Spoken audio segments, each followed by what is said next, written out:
The first thing the officer asks after addressing her by name, which wasn't the one she told me, "How did you get inside this house?" There was a logic in her rambling, a terrible consistency about her Uncle Ricky. But there was plenty of random mental health delusions in her conversation. And she was 30 miles out of town in a house that wasn't hers. Don't know what happened to her or what had happened to her, how much of what she told me was real or fantasy, of nightmarish delusion meant to lie to herself. I wonder whose house she was in, where they were, or why she picked that house. What was out in the woods looking at her? Was there even a cat there? Was Uncle Ricky real? In the end, long mental health calls trouble me the most. Delusional people tell almost believable stories with deep honesty. They've told me about werewolves and demons and ghosts at the foot of their bed. Some say their upstairs neighbor is poisoning them when they live alone. Most of the time there is no follow-up on what was happening, at least for the call takers. Wondering how truthful the strange, frightening stories keep me up at night. Story 13. I worked the UK equivalent to 999. My job was to route calls to fire, police, or ambulance. I had no medical training, and the calls that had me quit were as below.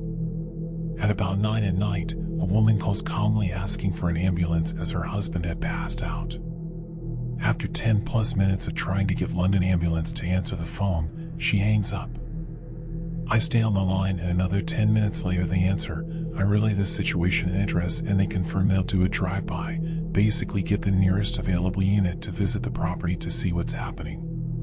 Half an hour later the same woman calls back, same reason for calling. Once again I'm on hold for London Ambulance to answer for 10+ minutes. Out of the blue she comes onto the phone and calmly says, "Don't bother, he's just died," and puts the phone down again. This time it doesn't disconnect, and I hear the most heart-wrenching wail of despair from the same woman. She then goes into a teary rant about how useless everything is and how London Ambulance killed her husband, before the line cuts off. Again. Get through to the ambulance service, explain everything, and the operator confirms the drive-by got cancelled because the ambulance it was assigned to had finished its shift. I didn't sleep that night and cried more tears than I ever had done previously. The next day I went into the office an hour before my shift was set to start, emptied my locker, gave all my work stuff to my boss, and quit on the spot. Story 14. My first suicide call. I was going through training with my then watch commander, and a colleague took a call. My quite harsh watch commander pointed at me and said, "You need to hear this," and I listened as my colleague took the details of the body of a young male who had been found hanging from a tree. That job sat funny with me because he'd only been deceased an hour or so, and I'd only been at work that long. The idea of these things happening as I go about my business slapped me. It was a tough thing to process to start with. First, fire death. I took a call to a house fire issuing from the rear windows. A colleague took further calls, making it persons reported. I dealt with lots of death in my job, including people dying after fires, but this one was out of the ordinary. We made record time to the job with crews in attendance in 5 minutes. The first message I took back from the job seemed pretty average. It was an assistance message asking for more crews, but the firefighter added on, "Completely against procedures, may I add, 1 casualty deceased, 1 serious burn, 1 minor burns." Those details are never passed on the radio, and everybody, including my watch commander who's been on the job for nearly 30 years, was visibly shocked by that message. Road traffic collision death. Emergency services work every time here. I work over Christmas, and I worked Christmas Eve a few years ago, and I took a call to a road traffic collision. The call was from the police, and I heard the hurt in the voice of the police control operator that passed the call, reporting a young lady who had been ejected from her car on the motorway and killed. Horrible job. I won't discuss details, but hearing my firefighters who have seen some shit on the verge of tears hurt my soul. I was okay with it for the most part. I went home Christmas morning and had a great Christmas, our first at our first home. Boxing Day I had the TV on in the morning, and I heard them mention the incident. They said the victim's name, and she had the same name as my fiancé. I've had nightmares about that job ever since. I will never let it go. Knowing the descriptions, I heard it, all the things about the job, it hurts my heart. I've talked to people with drug-induced psychosis, people setting fire to their own homes out of spite. I've had some calls from people in serious mental health crises. I've had hoax and malicious calls. 2 weeks ago, I successfully talked a man out of taking his own life whilst having a severe schizophrenic episode and taking a large overdose because he didn't want to speak to ambulance or police because he didn't trust them, so he called us. I'm not saying this for praise or thanks, but I just wanted to highlight the scale of the job we do. It's not just people in burning houses or car crashes. I'd like to add a highlight of my career so far though. It's not all doom and gloom. I took a running call, a job the crew have come across whilst out and about, thinking it to be a road traffic collision. Much to my absolute joy, they discovered it wasn't a car crash. Burns lady in labor, and I got to announce the birth of a lovely little girl who just couldn't wait to get to the hospital. I've also just been nominated for a Control Room Hero Award by one of my colleagues, which is cool. Story 15. We get a large number of these, but this one always stands out. I received a call late one night for a home invasion in progress. The woman was freaking out because two men, a tall lanky man with a wrench and a short fat man with a hammer, had let themselves into her apartment. She had forgotten to lock the door and woke her up by banging on the walls in her living room. When she went to investigate, the men claimed to be members of the apartment staff on call to fix her air conditioning unit. She told them she had made no such call and asked them to leave at once. The men, instead, ducked behind her couch and armchair, where they remained silent, their bald heads occasionally peeking out from the corners of the furniture. When the 911 call came in, my caller was frantic as she described the scene, constantly interrupting herself to shriek and plead with the two men, demanding they to leave and that the police were on the way.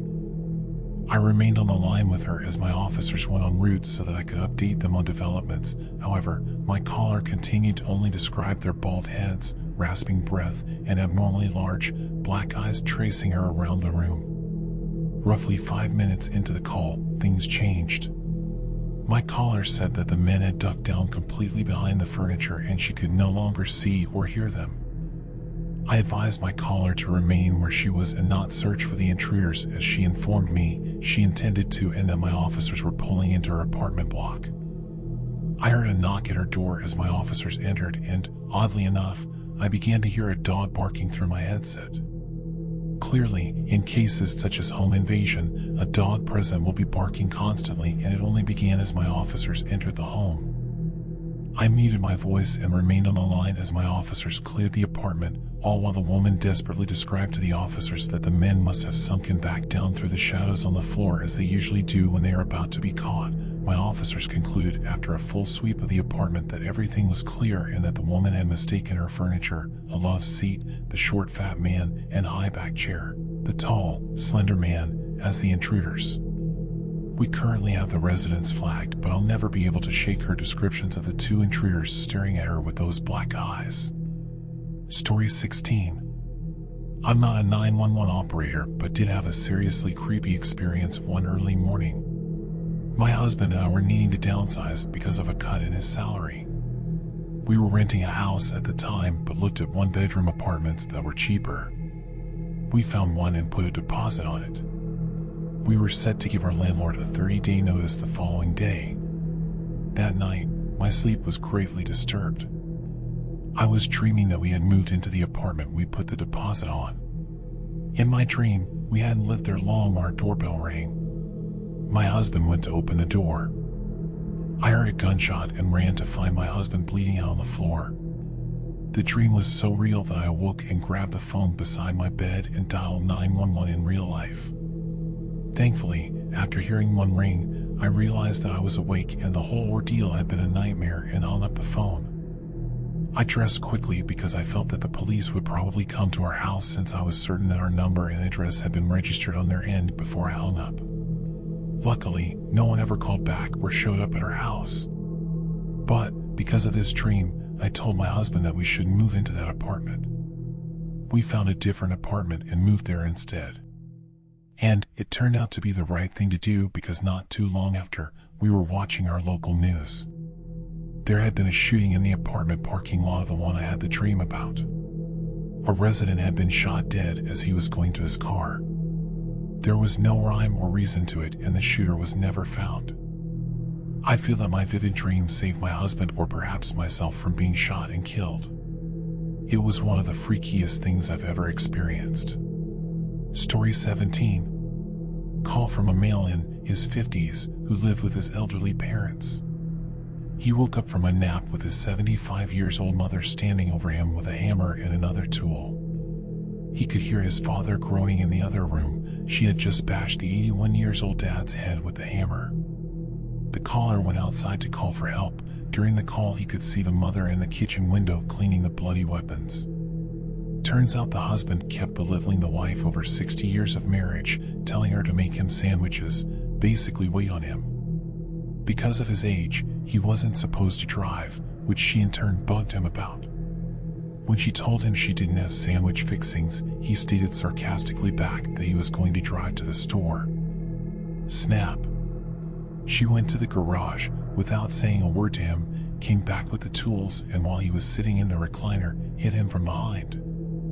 Officers had enough time to ask him who hit him, and he said his wife never woke up. Story 18. I'm 20 and just got out of training about 1 month ago, with the last 3 to 4 months being on-the-job training. It's not one call in particular, but a series of 4 calls I got early on in my training. It's important to note 2 things. 1, I work in a large county, so my call center has about 12 to 16 people working per shift, so it's rare to get the same caller multiple times. 2, this is my first month in training, so I'm our non-emergency line only, so I was already not expecting what we call code 3, lights and sirens, response. Call 1. Early in the morning around the beginning of my shift at 6:30 a.m. a man calls in with a heavy Spanish accent and is acting pretty upbeat and normal, talking about how his landscraper told him about something odd he saw next door. I'm trying my best to understand him when I hear very clearly, yeah, and there is this red liquid just flowing from my neighbor's garage. This being week 1, while I'm only expecting to be handling verbal disputes and over crimes, I look to my trainer for advice, who instructs me to send it as a code 3 man down and get FD on the line. Eventually, the deputies and FD get on the scene, and I hang up with the caller and brush it off and get back to work. Call 2, same day as the previous call, but about an hour from the end of the shift, so about 5:30 p.m. I'm back to taking code 1 and 2 calls, and it's business as usual when I get a call from a man sounding pretty upset. He tells me his name is John Doe, and he heard through some neighbors his brother may have committed suicide. I ask for his brother's address to see if I can find any reports, and as soon as he says it, I recognize the address and my stomach drops. Sure enough, it was the house that Hispanic man was calling about earlier, and the call type was changed from man down to suicide. In the call notes, I see the deputies say he hung himself and scratched up his neck, which caused the blood to pour out and under the garage door. I live in Florida, so all of our notes are public records, so technically I'm supposed to tell him, yes, his brother did die, but the policy does not allow us to give death notification via phone, so I tell him I do see deputies at his brother's house and will have our sergeant give him a call. It was pretty rough when I heard a bit of relief in his voice, and I knew what was coming isn't the news he was hoping for. Call 3, almost a month later I get a call, and it's pretty routine.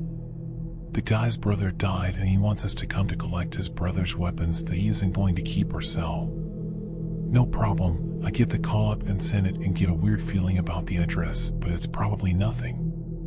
Call 4, the day after call 3 I receive a call, and the man immediately identifies himself as John Doe, and me and my trainer both immediately recognize the name but can't remember why. He starts to give backstory for why he is calling when it clicks.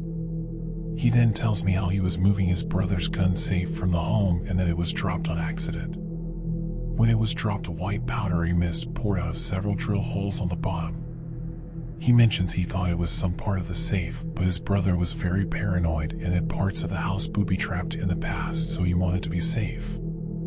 At this point, I'm more accustomed to code 3 calls, so I can handle it by myself and ask for the address. And wouldn't you guess it's the same house from call 3? We get hazmat going in our EOD unit as well and end up clearing out the neighborhood just to be safe. When I went back to the call later, it ended up just being part of the safe mechanism that had broken, but it astounded me the fact that I handled all calls involving that man and his brother. I'll never forget that man. his address, or his brother's name that is now etched into my mind. Story 19. The call from the daughter of our small community EMS director stuck on the other side of the accident scene where he died. The ambulance on a routine transport was struck by a piece of farm equipment traveling after dark without proper lighting, and he had unbuckled for something. Massive head trauma. We were all in shock. I'd come to work to find out he had died, taken over and sent the day dispatcher to the hospital to see if the family needed anything. Again, small community, and got the call from his daughter, who I had gone to school with. I will never forget the sound of her voice as she begged me for a way around the blocked road so she could say goodbye to her father. I sent a deputy to pick her up. Or the screams from a mother as she tried to talk to me and lift her high school-aged son where he'd hung himself in his closet. Or the conversation I had with a man who was having a heart attack about dogs because the ambulance wasn't there yet and I just wanted to keep him conscious and talking to me until help could arrive. I never found out if he lived or not, but I still remember that his Jack Russell Terrier was named Chubbs. We all have calls that stick with us, and we all have moments where we wish we could do more, be more. We're told when we train that we are the first line of help and that we save people by doing our jobs well, but we aren't taught how to deal with it when we do everything right and they don't make it.